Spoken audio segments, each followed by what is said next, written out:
This is not right. A reckless driver kills a 6 year old girl in a vehicle accident. God bless the victim and her family and friends. It's not right.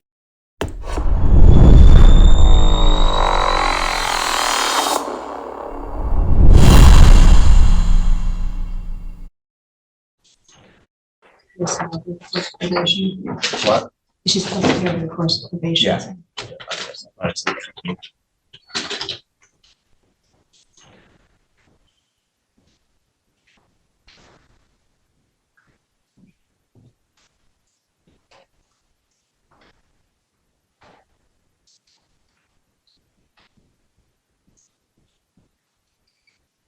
Well, I'm out of attorneys except for Lincoln, so I think I'm gonna have to go. Is everybody ready for that? Redmond? Yeah.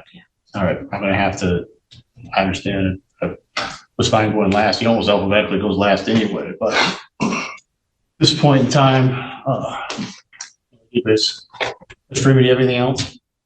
I was hoping to get a walk-in appointment scheduled. Maybe with a magistrate?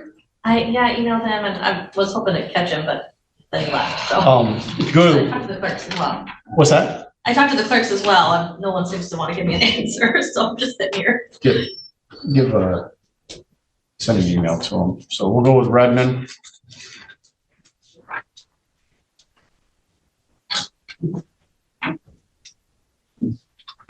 I believe there's a number of people who intend to give statements. So Mr. Lincoln, if you're your client, want to have a seat at the defense table. I'm gonna have you help me direct who you want is coming up first. You want to start with the statements first, Your Honor? Yeah, We're gonna have Nathan Phillips. thank you. Mr. Phillips, I'm gonna do me a favor. I'm gonna have you spell both your names for our court recorder, Okay. and then you can say everything you need to say. All right. Do you need middle name as well or just first and last? All right. NATHANPHILLIPS. Thank you. Okay. So it's my index. Sorry if I stutter. Take So deep breaths and pressure, or I know there's pressure regardless, but I'm not trying to hurry you, so. October 23rd, 2016, I'm in a hospital room being told to grab my damn hand by my daughter's mother. As I'm watching what at the time I didn't realize was what would be the most important thing to me and was being brought into this world. I'm not proud of how long it took me to realize how important that little girl was actually going to be to me, but as time moved on, she became someone I couldn't live without. Fast forward 6.5 years to what would be the worst year of my life and a year no parent ever thinks they will have to go through. I'm being told I should write an impact statement to explain how the death of my beautiful daughter has, excuse me, my beautiful little girl has affected me and those around me. If you're a parent yourself, I hope, I never hope you're put into this type of situation. And if you have been, you're probably like me and aren't fully sure how you'd even begin to put into words how devastated you are from this incident. An incident that could have easily been avoided and prevented if that asshole had even had the basic sense of concern for someone else's safety on the day or any given day. So let's see if I'm able to convey to you how I've been affected by this situation. For her family and friends in attendance, you all know just what kind of amazing and happy little girl Emma was and will always be. But for those of you who will never get to experience how special she was, I'll try to explain a little about her and what she was like. My daughter was like most little girls her age. She enjoyed playing with her toys, going to visit friends and family, being outside playing, or playing with her many cats and dogs she had at either her mom's house or mine, just to name a few.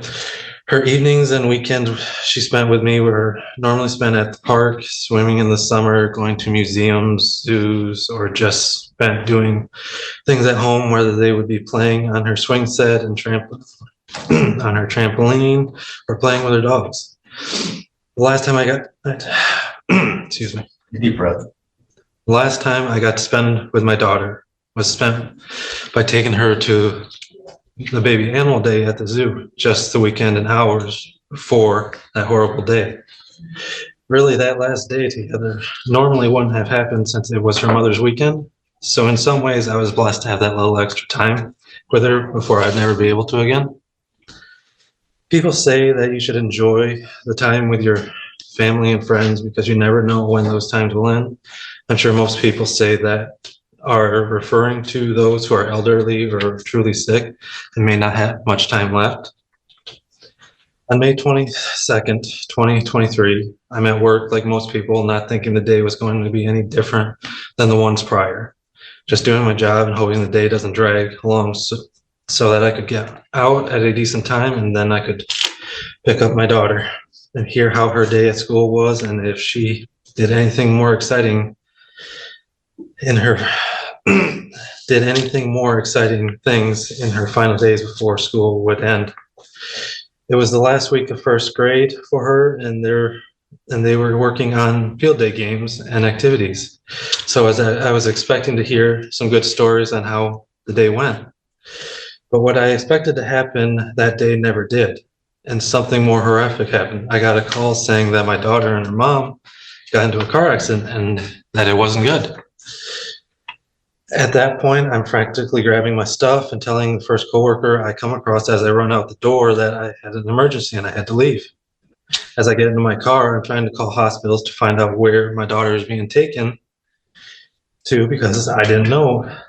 I get down the road and I see an ambulance lights head towards the Greenville Hospital, not knowing if she was in it or not. I instinctively followed and arrived at the hospital seconds after they did.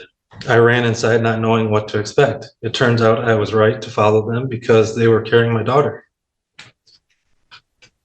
I wasn't allowed to go into the room with her right away, but I knew it probably wasn't good because all I could see in the room was a room full of people doing many things around a hospital bed. When I was finally allowed into the room, I couldn't believe what I saw. My smiley, goofy, always full of energy little girl was laying there almost lifeless on the bed with a team of nurses and paramedics doing all they could to keep her stable until Aeromed came. As I kneeled there next to her bed waiting, all I could do was cry and try talking to her, hoping that maybe my words would get her to react. A slight smile, a squeeze of my hands, something and anything that would show me that she knew I was right next to her and she wasn't alone.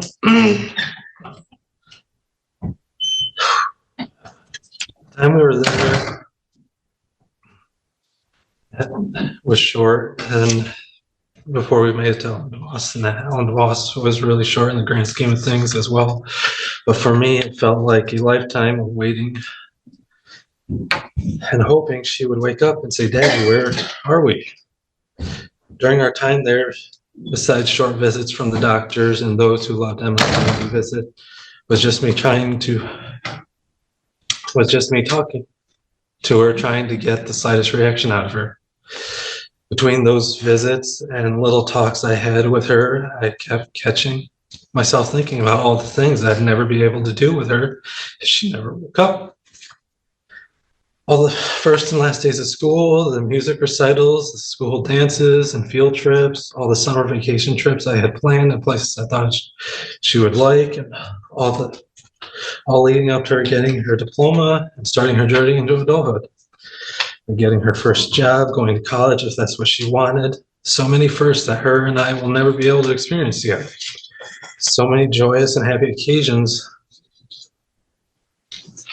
that will never be able to happen because that motherfucker's blatant disregard for someone else's safety and well-being.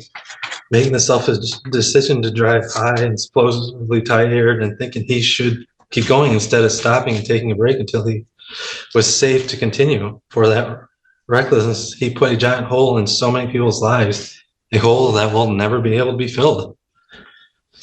Trying to adapt and find a new normal these past months after I had to make the call that meant she would never be coming home again, I had to leave my daughter in the hospital, leaving with my head hung low and walking in a daze, not really knowing what to do but to follow my parents to my car has been nothing short of a nightmare that I can't seem to wake up from. Before I would see my daughter almost every day. I would see her after school and hear how her day went, and if she did anything new and fun after I got out of work and had picked her up. It was one of the best parts of my sometimes hard and long days at work. It made me think that wasn't really all that bad, and I could keep getting up the next day without a care of how tired I was or how much I didn't want to go. Another thing some of you might think is kind of funny, but my favorite part of the day is when she would spend the night and I'd be able to brush her hair before bed. She had long, beautiful hair that would sometimes get knotted into a mess from all the playing and whatnot she had done that day. But something about brushing it out nice and straight was really relaxing to me and calmed me down more than anything else could. When Emma was around, my house was always full of sounds, laughing, running, roller skates whizzing across the floor, playing with the dogs, and so many more that I really can't explain. But now when I get home, I hear and see none of that. Instead, now I come home to a quiet house with nothing but the depression and loneliness of not having her by my side waiting for me. Even more when no one is around for me to pretend that I'm fine in front of. It's all been taken away from me and I won't ever be able to get it back. I will be trapped in this never-ending nightmare until the day I no longer have to keep going without my baby girl. My always beautiful, oh so smart and precious Emma Christine Phillips. I'm not one for words, and more so when it's a hard subject for me to talk about, let alone. But I hope this has given you a little glimpse of the pain my family and I have been through these past months and will continue to go through for the rest of our lives due to the loss of my beautiful and precious little girl. No amount of jail time or reparations will bring us peace or bring my daughter back. And although I feel that his current charges are only a slap on the wrist compared to what has been lost, I ask that he gets the max conviction for what he's being charged for with no chance of parole and a fully served sentence as much as possible. Phillips, the maximum sentence here is 1 year in jail. I can't see that. It's impossible. Well, I can ask for what I can ask, and No, you can I do don't- what you do. It's not what I can do. I cannot do Well, more than that. yes, what you're able to do. If I do that, there's no probation that follows that. There's nothing that- I wasn't sure of the extent of what it could be leading up to it and beyond. I want you to understand, So- so you have an understanding where I'm Yes. at. So I appreciate everything you said. I do have children, but, so I do understand. I just want you to be aware where I'm at too, so you don't Yes. think that I'm disregarding your, I'm not. Yes. And I appreciate everything you said. All right. Anything else, sir? No, that is it. My statement. Thank you. Have a seat. If you one behind me, we got one up there. Oh, there's some over here. What's that? Thank you, though. Next, Your Honor, will be Candace McCumber.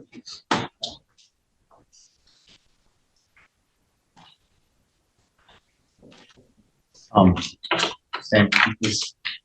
Spell your first and last name. KANDICE That's why Candace can spell with C for you. Huh? That's why I asked for both, 'cause I wasn't sure how you started your first name. Oh. I do have two statements. I have one written in behalf of my daughter, and then I have my own. We all know we are here today because a horrific event occurred on May 22nd, 2023. This day changed so many lives, not only for Emma's father and I, who lost our only child, but also our families who lost a granddaughter, a niece, a cousin, and friend. Emma was a rainbow. Even on the gloomiest days, she could make you smile. Even after the storm, she was always a reminder that everything would be okay. She was a bright, beautiful, and smart 6.5-year-old girl. She brought so much joy to anyone who knew her. Parents generally always stay strong for their children. They try not to let the fear show that they feel. Emma was my rock. She was the only person who gave me all the strength I needed. She needed me to be her strength and rock, but I relied on her to get me through everything. There were times when it was just the two of us, and I knew that as long as we had each other, we could face anything. As long as we were together. The day before, she had just gone to see baby animals at the zoo with her father and finally lost another tooth that was just hanging on. She loved going to school and seeing all of her friends. We were on our way to school that morning when this tragedy happened. I can't remember anything from this day or anything for quite a time after. I was told by a neurologist that I had a severe brain injury. I may never regain full memory and will have to deal with this for the rest of my life. I can't even remember saying goodbye to my own daughter in the hospital. I have pictures that were taken so I could have some sort of memory when I was there with her. I was in and out of consciousness, but there's no memory. Then I come out of this fog and was told we were both in a bad accident and she didn't make it. In a matter of seconds, our lives were changed forever. In just a matter of moments, everything we loved was taken from us. I understand accidents happen and there are things you cannot control. That is a tragedy. This is a tragedy. Mr. Redmond stated he fell asleep, but police officers notified us that you were texting. Then you told people your iron levels dropped low, so you passed out. So which scenario was it? Because I believe this was negligence on your part. If you were falling asleep while driving, why would you not pull over and sit for a moment? When your eyes closed, why did you not think to stop? Accidents are forgivable, but this was preventable. This was not an accident. You took away my little girl. She had so much life ahead of her. My injuries were minuscule compared to the damage you emotionally caused. Cars are replaceable, but the life you took isn't. Now we all mourn for the loss of this beautiful girl. I truly wish this tragedy would have killed me and she could have lived. I wouldn't have wanted it any other way. Most importantly, I wish this tragedy never occurred. I do believe this tragedy could have easily been avoided, but you were totally irresponsible. The injuries from the impact that took her life will have everlasting physical and emotional trauma for myself and our families. Emma's leg and spine were broken. They spent almost a half an hour doing CPR on the scene and continued to do so on the way to the hospital.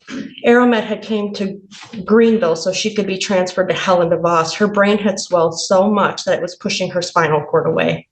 She had a heart attack, fluid around her lungs, kidneys were failing, and internal bleeding. This was a tragedy. It was not an accident. My only request is that you state the true facts of what happened that day to defend the honor of my daughter and not let lies keep spreading. My daughter was not sitting in the front seat of that car. She was sitting behind me in her car seat. The report says you were unconscious when they arrived, that you told everyone to help the other families get out first. If you can do one thing, own up to truly what happened that day. The injuries from that impact took her life. My daughter's dog was also in the car that day. He always slept right next to her in the car. He sustained life-threatening injuries and almost lost his life. If a good Samaritan had not come upon us when she did, we both would have been burnt to death in the car. She first pulled Emma out, and when she came back, there were already flames coming through the vents. It is our hope that you feel remorseful for what you have done, cutting the life short of our beautiful daughter, Emma. I hope you know the repercussions of what all this has caused. I don't know how you sleep at night knowing what you've done. What if Emma was your child? I don't know you, and I really will never care to, but I do want justice for my little girl, and because of you, she cannot fight for herself. You truly deserve more than what you're getting, and I know both her fathers and my families agree. You don't have to come home to a quiet house. You don't have to live every day without the person who meant the most to you. You don't have to cry yourself to sleep every night. You don't have to think about why you're still here in this world while your daughter isn't.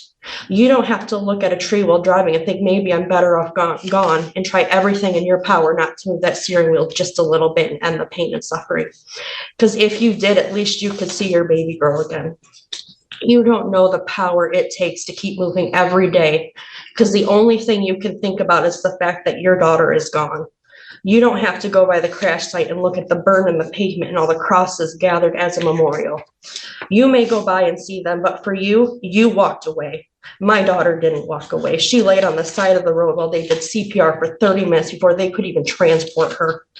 They had every road cleared and blocked so they could rush her to United Hospital and stabilize her before Aeromed got there. She was intubated at the scene of the crash. I couldn't walk for almost 4 months and still struggle. You don't have to go by her bedroom every morning or stare at the pictures on the wall of her smiling face. I get to watch every person in her life grow up, and yet my girl didn't even make it to her 7th birthday. She didn't even make it to the end of first grade. She had 3 days left. We wouldn't be able to see her get her driver's license. We wouldn't be able to see her graduate and receive her high school diploma. We won't be able to see her achieve her dream career. We won't be able to see her marry the person she wants to spend the rest of her life with. We won't be able to be with her as she brings new life into this world and watch them grow up. We will miss so many moments, but most importantly, she will be missing these moments. She will never be able to know how her life should have been. No matter what the outcome of this is, it will never be enough justice for us. 2 years, apparently a year, of sitting in jail doesn't seem like enough time for someone who killed our sweet little girl. Someone who took her future away, who took her from all of us. Emma had so much life left. She had so much left to accomplish and do. There is so much we will never know because you took that away from us, but more importantly, Emma. Our hope today is that Emma will receive some justice. Like I stated before, there will never be full justice. We do ask, though, as a family, that he has the full punishment. We ask for no leniency. The man who sits before us took away our everything, our sweet baby girl.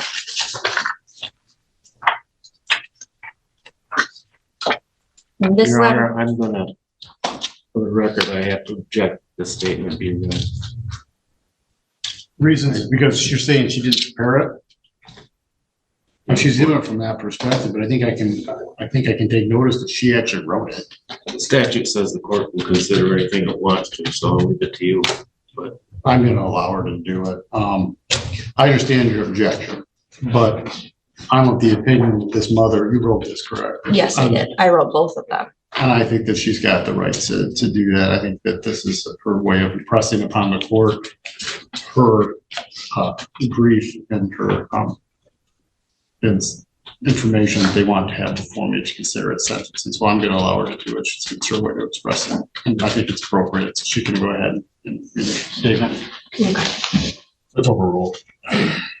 This letter is written on behalf of Emma Christine Phillips, whose life was tragically cut short on May 22nd, 2023. My name is Emma Christine Phillips. It was May 22nd. It was a normal morning, fighting with my mom about getting up for school. I love school, but I hated getting up early. My mom and I argued about what I was going to wear until we finally agreed on something. I ran down the stairs, put my shoes on, I grabbed my donuts and orange juice and headed to the car. My dog Willoughby sat beside me while my mom buckled me into my car seat. I had my phone in one hand and food in the other. My light up kitty headphones are sitting on my head. Mom made sure she grabbed my backpack and lunch. I looked up from my phone over to the rising sun across the field when all of a sudden there was a loud crash and everything went black. I'm not sure what happened, but all of a sudden I was seeing myself outside of my body. I was laying in a hospital bed, hooked to cords and a tube running down my throat and one through my side. I couldn't even recognize myself. Nurses were rushing around. I remember being in a hospital when I got my tonsils out, but I don't remember anything like this. My dad was crying and leaning over me. Why was he crying? Why was he so upset? I don't like seeing him cry. What happened? I was just in the car with my mom and now I'm here like this. Where is my mom? Doctors were in and out of my room and Dad was becoming more upset. My mom was laying next to me in a hospital bed, hooked to oxygen with bandages all over. She couldn't say much, but she held my hand while my dad held my other hand. All the people I love were in the room at this moment. Mom came to see me a few times, but she couldn't ever say much. Dad just cried and never left my side. Doctors were saying I had no brain activity. They were saying there was too much damage to my body to come back from. I was right here though. Why couldn't anyone see me? Everything faded into the moment where I saw my body lying in a large brown box. I had on a beautiful dress and my nails were painted the color of a rainbow and I had my favorite necklaces on. There were a lot of people around this box and crying. People were putting things in my box with me and leaning over and crying. A man even said some words while everyone sat crying. There were so many people here. Every chair was full. I looked through the crowd, recognizing so many in my family. All were crying and holding each other. I don't understand anything that has happened. I don't know why I'm gone. I don't know why no one can see me. I don't understand why I can no longer play with my friends. I don't understand why my parents keep crying and they don't know I am trying to comfort them.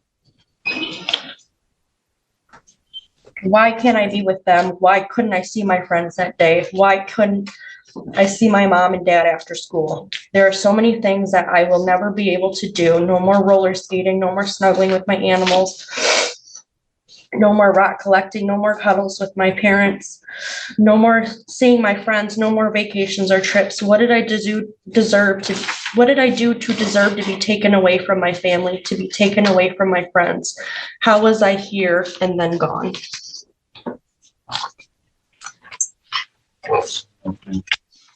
What? Anything else?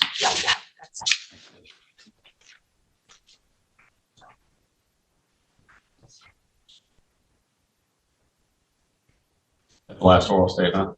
It is, Your Honor. The other statement I read. And others. I didn't hear. There's a grandparent one as well. I think I've already read that one. Yeah. Mr. Evans, go ahead. All right. Morning of May 22nd last year changed the lives of countless people. Rex Redmond fell asleep at the wheel and then collided head-on with a Subaru Outback. Mr. Redmond admitted to officers that just moments before the crash, he had caught himself dozing off, but thought he was close enough to home he could make it. A truly fatal decision. A decision that will haunt the lives of those involved, including their families and friends from both sides for the rest of their lives. A tragic mistake that cost the life of 6-year-old Emma Christine Phillips and seriously injured her mom, Candace McCumber. Social media surrounding this incident has been both uninformed and untrustworthy. To set the record straight, there was no drugs or alcohol involved. Emma was in a car seat in the back of the Subaru when the crash occurred, buckled in just like she was supposed to be. Ms. McCumber carries no fault for the crash. This was a grave and tragic decision on the part of Mr. Redmond and his fault alone. For those grieving the loss of Emma, there is nothing that this court can do to bring Emma back. Nothing can make you whole again. Nothing can repair the hole in your heart. You will always be left with the questions of why her? How could this have happened? Why not me? God, could you not have just taken me instead? You are left angry and depressed. Emma had so much potential in her life. So many things left, never experienced nor accomplished. But she will always be loved. She will always be remembered by you. Hold on to what you had. Hold on to those joyous memories and let love be your guiding light. Your Honor, Mr. Redmond's plea offer left open the penalty he should suffer to the discretion of the court. The court has heard from both Emma's mom and dad. They've heard written statements, or they've viewed written statements from other friends and family members.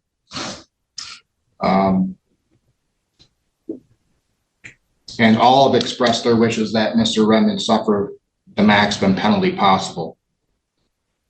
And furthermore, given the seriousness of this crime, a little girl was taken, and the deterring effect on society, roughly 6,000 deaths per year occur because of drowsy driving. And just recently, we hear public campaigns to, just like we did in the past with the drunk driving statistics, to educate people on not driving while drowsy. Taking all of the things together, it's the prosecution's recommendation that you follow the family's wishes and sentence Mr. Redmond to the maximum penalty of 1 year in jail. Further.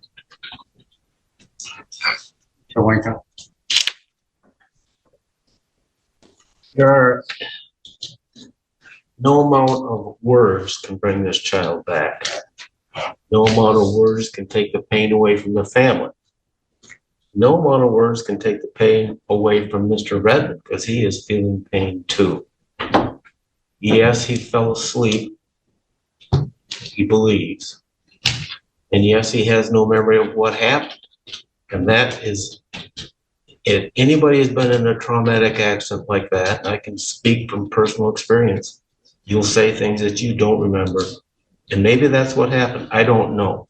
But no matter what I say, this child's not going to come back. Pain's not going to go away. And I don't really care what the court does. And I don't mean that I don't care, because I do care. But I mean, the court's in not a position to make things better. It isn't going to happen. I don't think society is going to gain by punishing Mr. Redmond. I don't think Mr. Redmond needs to be rehabilitated.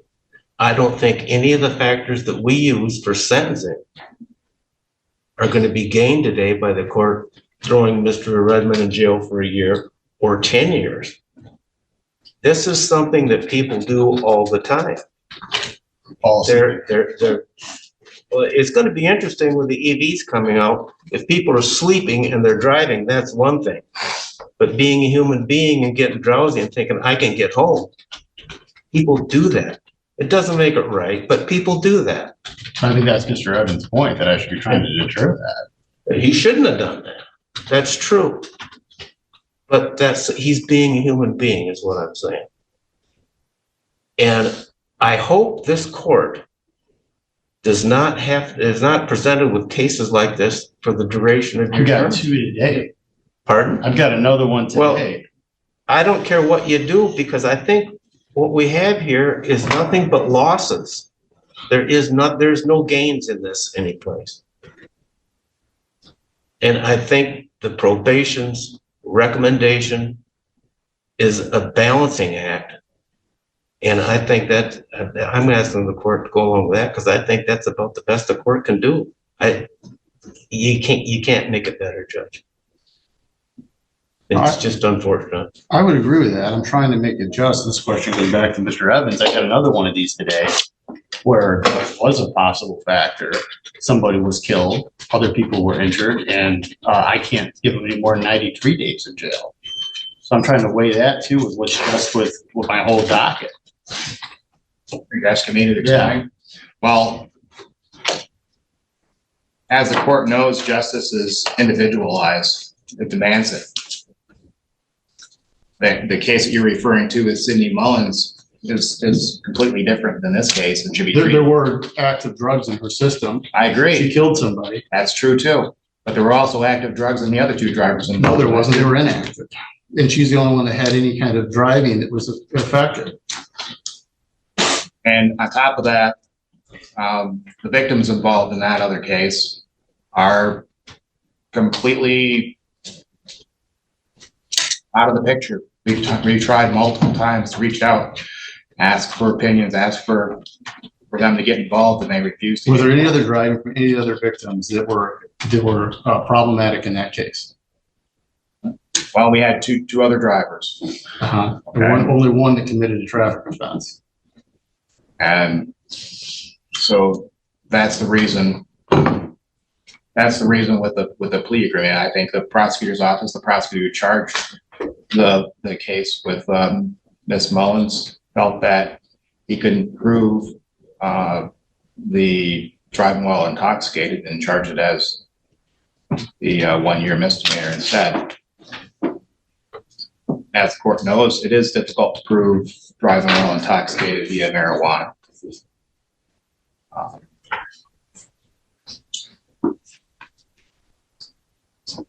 I'm saying I'm trying to balance that, because I've got still say there's no intoxication. I still got a moving violation causing things I have. I can't go over 93 days in that case. And plus, Ms. Mullins just had a baby. That's taken into consideration as well. That's taken into consideration because Mr.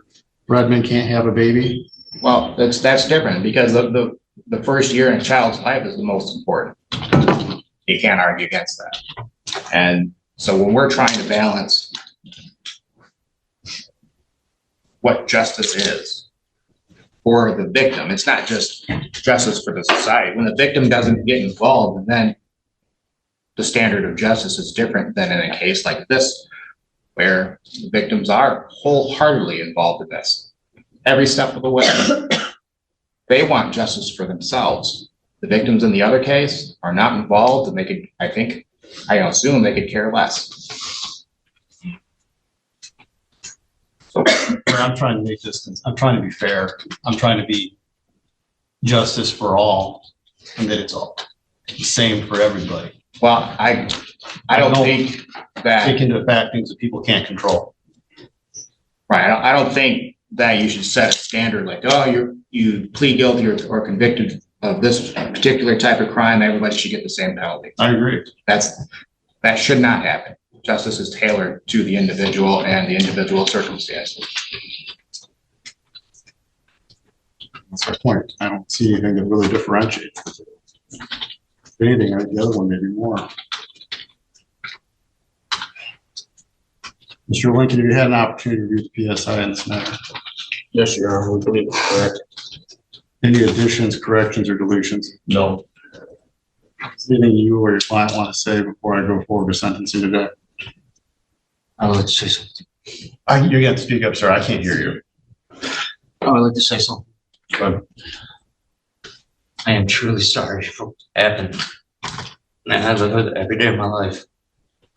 Every time I look at my niece, I can't even imagine. And I am truly sorry for your family. But I was never on drugs. I don't drink.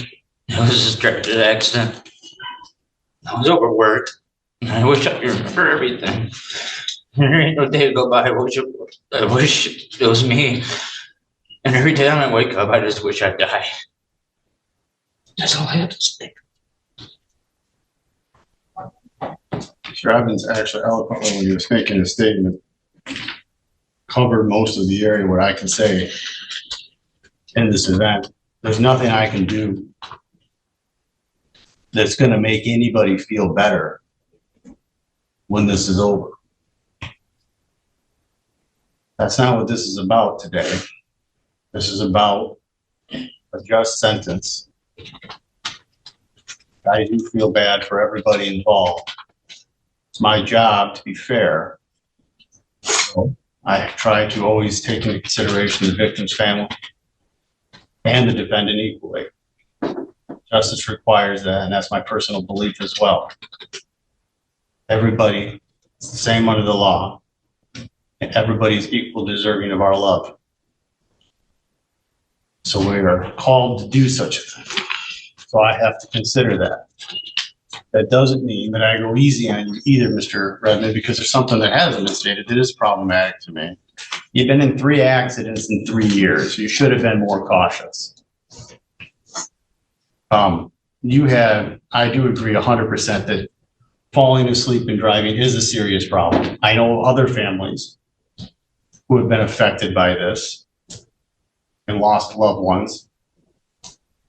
And all of us need to take that into consideration when we are getting in that situation. Your life's not over. When this is over, it's going to be incumbent upon you to start making a positive difference in action for change. And I hope that the victims in this matter, and I think there's many of them, this reverberates through our society, can find a way to also affect positive change on this community, hopefully, in honor of a innocent little girl who's not here.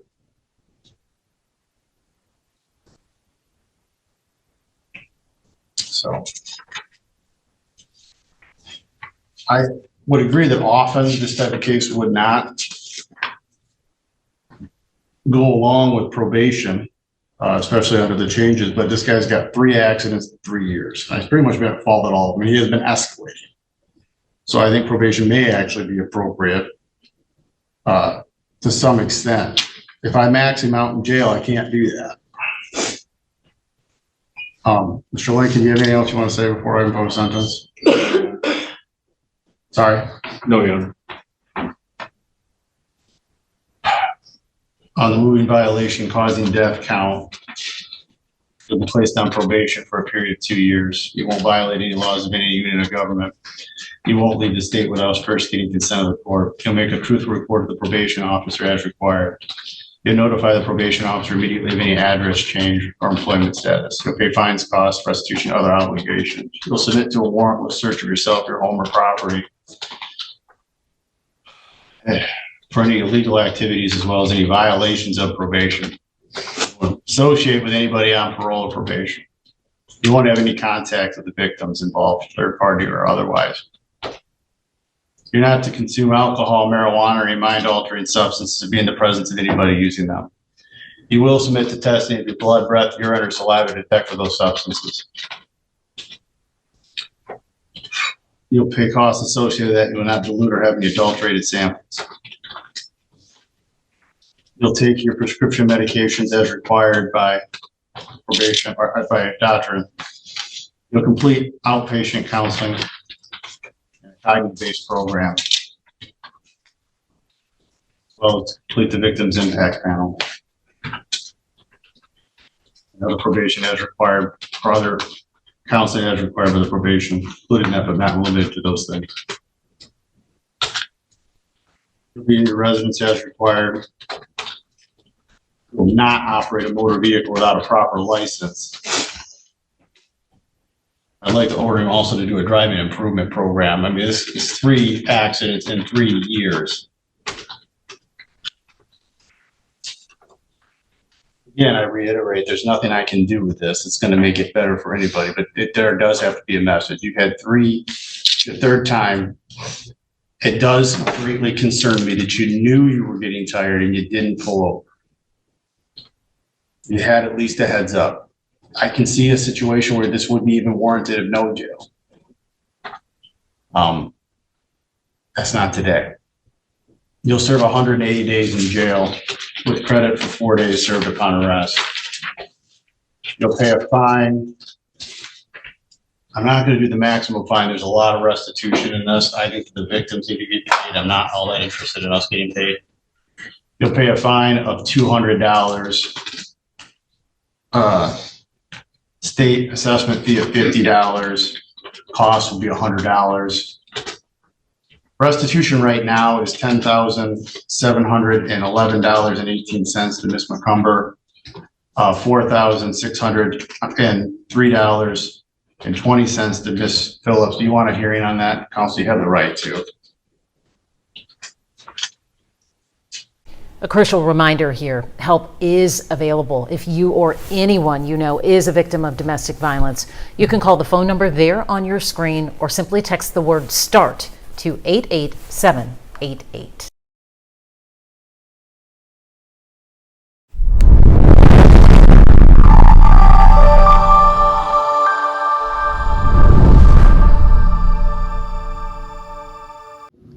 Thanks for watching. We appreciate you. Please subscribe.